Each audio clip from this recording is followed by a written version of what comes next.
Bonjour à tous, j'espère que vous allez bien. Bienvenue sur La Volte, la chaîne qui vous propose du contenu d'analyse et d'opinion politique résolument humaniste. Alors aujourd'hui, je te propose de parler de Jean-Luc Mélenchon. Il se lance dans sa troisième campagne présidentielle. Alors la première, c'était en 2012, il avait obtenu à peu près 11% des voix. La deuxième, il avait fait un très bon score en obtenant 19% des voix. Et cette fois-ci, force est de reconnaître que ça marche pas très fort pour lui. Aujourd'hui, il est à 10% d'intention de vote et on peut dire que sa dynamique, elle est pas très bonne, donc l'horizon, il est plutôt bouché. Le rêve de Mélenchon, c'est quoi? C'est de faire comme avait fait avant lui François Mitterrand, c'est-à-dire l'emporter à la troisième tentative. Rares sont ceux qui font le pari que Jean-Luc Mélenchon serait capable de se qualifier ne serait-ce que pour le deuxième tour. Et pourtant, c'est le pari que je fais aujourd'hui et je vais donner 5 raisons pour lesquelles Jean-Luc Mélenchon sera au deuxième tour des élections présidentielles face à Emmanuel Macron. C'est parti!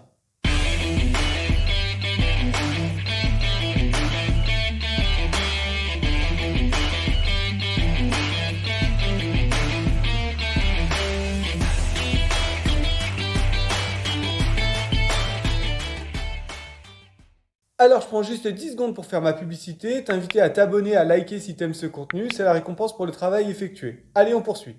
La première raison pour laquelle Jean-Luc Mélenchon peut se retrouver au deuxième tour de l'élection présidentielle, c'est simplement parce qu'il est capable de reconstruire son image. D'abord, il faut en faire le constat, on ne peut pas nier, suite à ses frasques médiatiques, son image a été largement écornée. Je pense que l'image que tu auras retenue, comme moi, c'est le fameux épisode de la perquisition du siège de la France Insoumise où Jean-Luc Mélenchon avait crié « La République, c'est moi ». Et ça, on peut dire qu'en termes d'image, ça lui aura coûté très cher. Mélenchon, il y a une chose qu'il sait, c'est que pour rebâtir une image, pour se reconstruire, il faut du temps.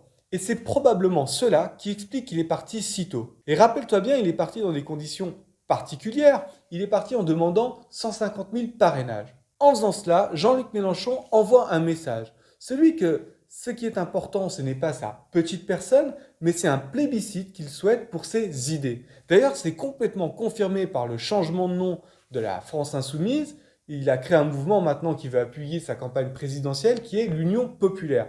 C'est typiquement dans cette idée-là. Dépasser sa personne, mettre les idées en avant, et donc se mettre lui-même un peu de côté. Avec l'Union populaire, le message qu'il envoie, il est très clair. Ce qui est important, ce n'est pas ma petite personne, mais ce qui se joue avec moi et par vous.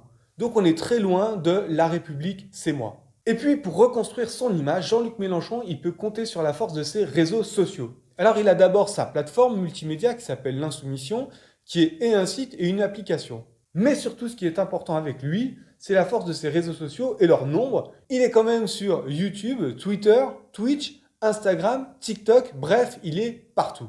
Une plateforme qui est particulièrement importante pour lui, c'est YouTube, évidemment. Et on le sait, en fait, YouTube, c'est un média qui permet de créer de la proximité. Donc pour lui, ça va permettre de travailler son image de proximité avec le peuple.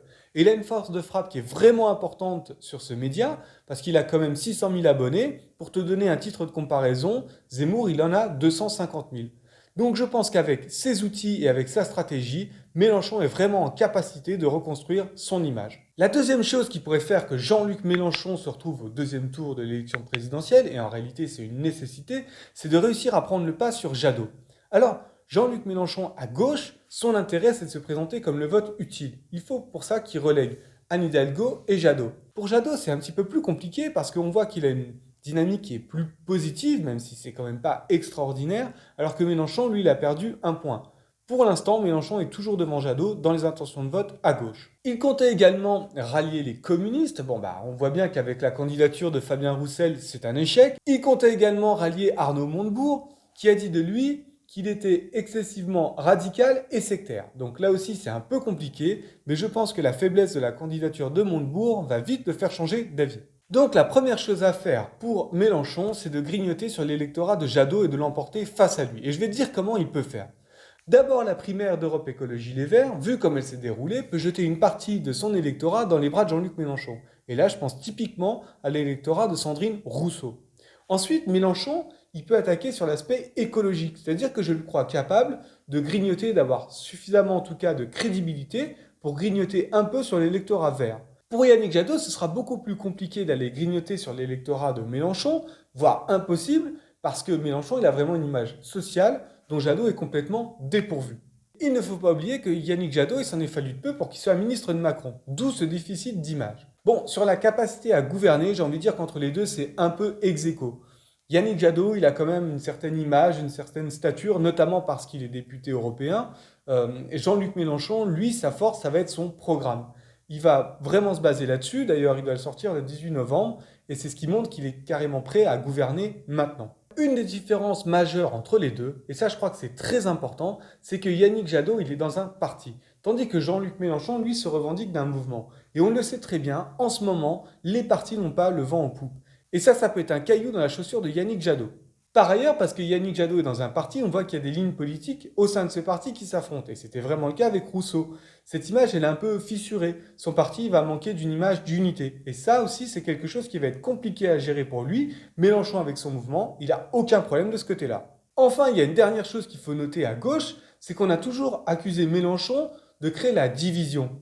Or, aujourd'hui, il y a une enquête qui était sortie en juin qui lui donne plutôt raison. La gauche unie, elle fait entre 9 et 13%.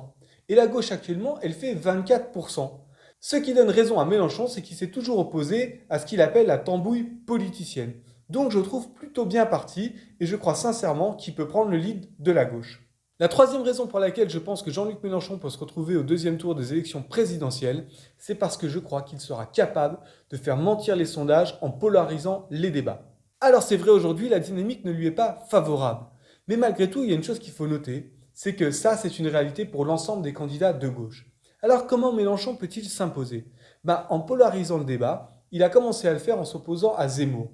Il a mis une thématique au cœur des débats, tout simplement celle du pouvoir d'achat, des fins de mois difficiles, de la pauvreté. Et ça, c'est un élément extrêmement intéressant. Parce qu'il y a les sondages de la présidentielle, c'est vrai, mais il faut regarder aussi les sondages des centres d'intérêt des Français. Et l'immigration et la sécurité, certes, sont des thématiques importantes, mais ce n'est pas la première préoccupation des Français.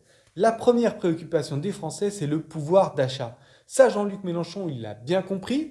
Je t'ai expliqué pourquoi il était capable de prendre le lead à gauche, et c'est quelque chose qui sera pour lui très important d'avoir ce positionnement sur le pouvoir d'achat. En réalité, ce que je pense qu'il peut faire en polarisant le débat comme il l'a fait, c'est de faire mentir les sondages en s'appuyant des sondages. L'enjeu pour Mélenchon, c'est de faire mentir les sondages de la présidentielle avec d'autres sondages. Et je crois qu'il en est capable. La quatrième raison pour laquelle Mélenchon pourrait se retrouver au deuxième tour des élections présidentielles, c'est sa capacité à mobiliser les primo-votants. Effectivement, les primo-votants, c'est un enjeu colossal pour lui. Parce qu'à cette élection présidentielle, il y aura 5 millions de primo-votants. Une chose est à rappeler, c'est qu'aux dernières élections, en 2017, 34% des moins de 34 ans avaient voté pour Jean-Luc Mélenchon. Le réservoir de voix des primo-votants et également des abstentionnistes, il est énorme. C'est un enjeu colossal pour lui parce que ça suffit à lui faire gagner l'élection présidentielle. Alors, sur les primo-votants, j'ai un peu évoqué sa stratégie avec les réseaux sociaux. Sur les abstentionnistes, c'est clair, il va être en concurrence directe avec Zemmour et Le Pen. Donc, quel est son intérêt pour les abstentionnistes? C'est tout simplement de sortir des débats de prédilection de l'extrême droite, à savoir la sécurité et l'immigration. En somme, il doit gagner sur le terrain des idées, et je crois que c'est exactement pour cela qu'il a accepté le débat avec Éric Zemmour. Pour aller chercher ses votes chez les abstentionnistes et chez les primo-votants, Mélenchon il peut compter sur sa machine de guerre, l'Union populaire. Leur objectif, à tous ces militants, c'est d'aller rencontrer au moins 1 million de personnes. Et puis ça, c'est complété par ce que je t'expliquais en début de vidéo, c'est-à-dire la force de ces réseaux sociaux. Eh bien, avec ça, je crois qu'il est capable de prendre les 4 à 5 points qui lui manquent pour prendre le lead de la gauche, et surtout pour faire partie des présidentiables, c'est-à-dire tous ceux qui seront capables de prétendre au deuxième tour de l'élection présidentielle. Le cinquième et dernier point qui doit permettre à Jean-Luc Mélenchon de gagner cette élection présidentielle, c'est l'Union populaire, parce que c'est pour lui le moyen de se dépasser. Alors je le sais, j'ai déjà évoqué à plusieurs reprises l'Union populaire au sein de cette vidéo, mais je pense que c'est vraiment le cœur du réacteur de sa campagne, c'est vraiment dans sa stratégie ce qui va lui permettre de l'emporter. Pourquoi? Parce que l'Union populaire, elle doit lui permettre de dépasser sa simple base de militants. Il l'a affirmé lors de son meeting à Reims, il veut aller chercher la société civile. Et là, je vais vous dire un truc, c'est que pour moi, il rejoue un petit peu un coup à la Macron. Mais c'est plutôt intelligent de sa part. Mélenchon et d'autres, ils ont compris une chose, c'est que l'ère des grands partis, c'est terminé. Je vais te prendre un exemple tout bête, mais le militant du Parti communiste qui était très fier d'avoir sa carte depuis au moins 50 ans, je crois que ça, c'est terminé. Maintenant, on est plus dans l'ère des mouvements. C'est-à-dire que il y a des mouvements civils de citoyens qui vont s'agréger en fonction des opportunités ou des questions sociales qui vont se présenter à eux. On peut prendre l'exemple des gilets jaunes, hein. Tu vas prendre ton gilet jaune, tu vas manifester au début contre le prix du carburant ou bien pour le référendum d'initiative citoyenne. Tu vas faire ça pendant 6 mois. Et puis une fois que tu as estimé que tu avais mené ta lutte au bout, tu poses ton gilet, tu repasses à autre chose. Et éventuellement, tu vas le reprendre pour être, par exemple, dans le mouvement des antipasses ou autre. Mais voilà, je crois vraiment que ce mouvement des grands partis, c'est terminé. Et ça, Mélenchon l'a bien saisi. C'est pour ça qu'il veut, avec son mouvement l'Union populaire, élargir à la société civile pour porter sa candidature à l'élection présidentielle. Alors, comme je te le disais tout à l'heure, Mélenchon, il a souhaité insister et bien présenter l'Union populaire lors de son meeting de Reims. Et voilà ce qu'il en dit, je le cite. Il considère que c'est un parlement qui est formé d'intellectuels, de syndicalistes, de créateurs, d'associatifs, de femmes et d'hommes qui apportent par leur vie quelque chose d'utile et profitable à la patrie. Alors, un des axes majeurs qui est complètement concomitant en fait de l'Union populaire, c'est son programme.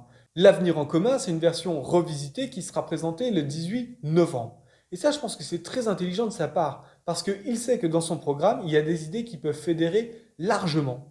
Et ça va lui permettre de dépasser son image. On a vu tout à l'heure pourquoi c'était important pour lui de le faire. Et surtout d'élargir sa base militante en s'appuyant sur ses deux jambes, c'est-à-dire sur le mouvement l'Union populaire et sur son programme. Voilà, je t'ai présenté les 5 raisons, les 5 points pour lesquels je pense que Jean-Luc Mélenchon peut accéder au deuxième tour de l'élection présidentielle. Ces 5 points, je te les rappelle. Le premier, c'est sa capacité à changer son image. Le deuxième point, c'est sa capacité à prendre le lead à gauche. Le troisième point, c'est sa capacité à faire mentir les sondages en polarisant les débats. Le quatrième point, c'est sa capacité à aller chercher les primo-votants et les abstentionnistes. Et le cinquième et dernier point, c'est de pouvoir s'appuyer sur un mouvement large, l'Union populaire, et sur son programme. Voilà. J'espère que ce contenu t'aura plu, il t'aura apporté un éclairage intéressant. Si c'est le cas, n'hésite pas à liker, à t'abonner et à partager. Et moi, je te dis à très bientôt pour une prochaine vidéo. Ciao!